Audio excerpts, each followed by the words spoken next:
Ali. Juma vipi? Safi, habari yako?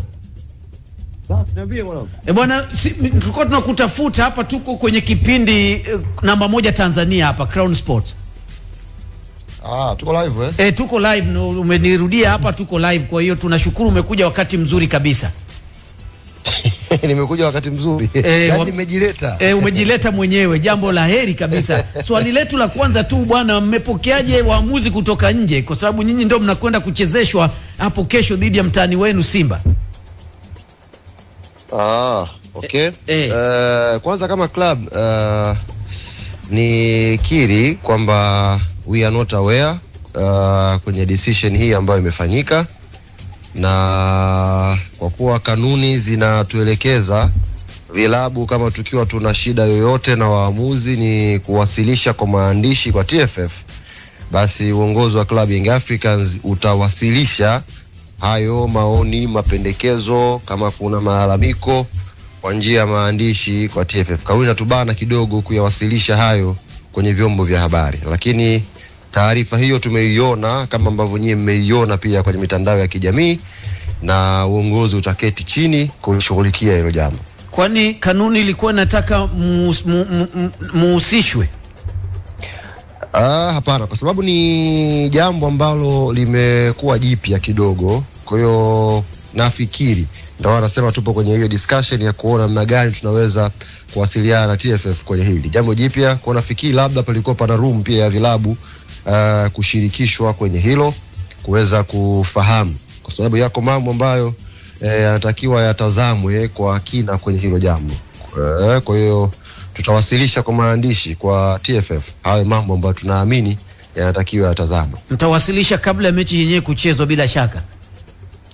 Yes, kwa sababu kanuni zinatuelekeza kama kuna jambo lolote natakiwa tuwasilishe siku 3 kabla. Kwa hiyo unaweza kuona taarifa yenyewe imetoka na tumekuwa limited kwenye hizo siku 3 kwa mujibu wa kanuni inavyoelekeza. Kwa hiyo tunajaribu kuangalia namna gani ni nzuri sahihi tuweze kuwasiliana na wenzetu wa TFF tuweze kuliweka hili sawa vizuri kabisa. Na hilo mpaka sasa lijabadilisha msimamo wenu wowote mpaka sasa kuelekea mechi yenyewe?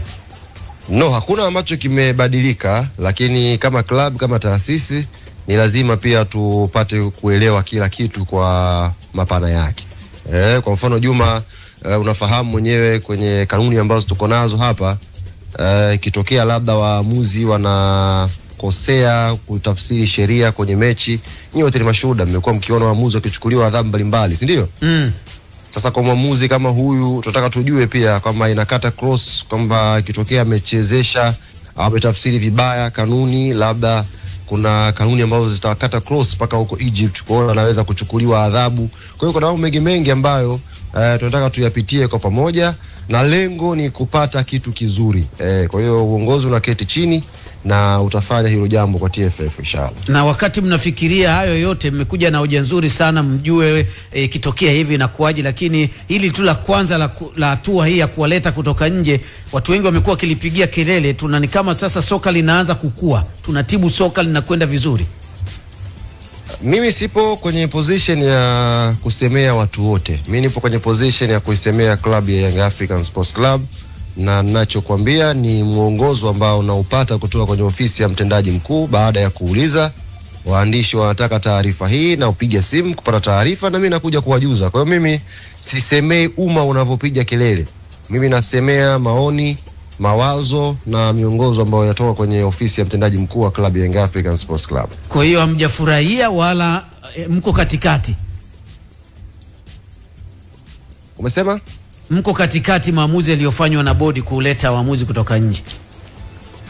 Nafikiri mimi hatujazungumza swala la furaha kutokuwa na furaha.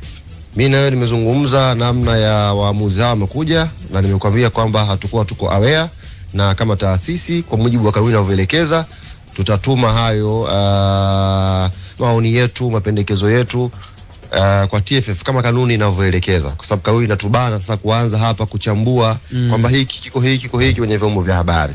Kwa sababu jambo hili lipo kwenye kanuni pale, basi uongozi unalishughulikia hivyo. Kwa hiyo ni kipande ambacho umeniuliza na nimekupa ufafanuzi. Kwa hiyo masuala haya ya furaha kutokuwa furaha hatujayazungumza. Otherwise mnaendelea na mauzo kwa maana mnaendelea na maandalizi kwa ajili ya mchezo wenyewe, na mashabiki wenu wajiandae kwenda kushangilia timu yenu kesho. Kabisa, mauzo yanakwenda vizuri na tumeona mwitikio mkubwa sana kwa mashabiki wetu wakihamasika kwenda kununua ticket kwa ajili ya mchezo huu, na hiyo hamasa inarudi moja kwa moja kwa wachezaji kwa sababu wanasoma kwenye mitandao, na naamini watakwenda kuipambania nembo ya klabu yetu tupate matokeo mazuri inshallah. Ali, tunakushukuru sana, umetupa jambo la kujadili hapa studio, tunakushukuru kwa muda wako. Asante sana. Crown Media. Hapa ni nyumbani.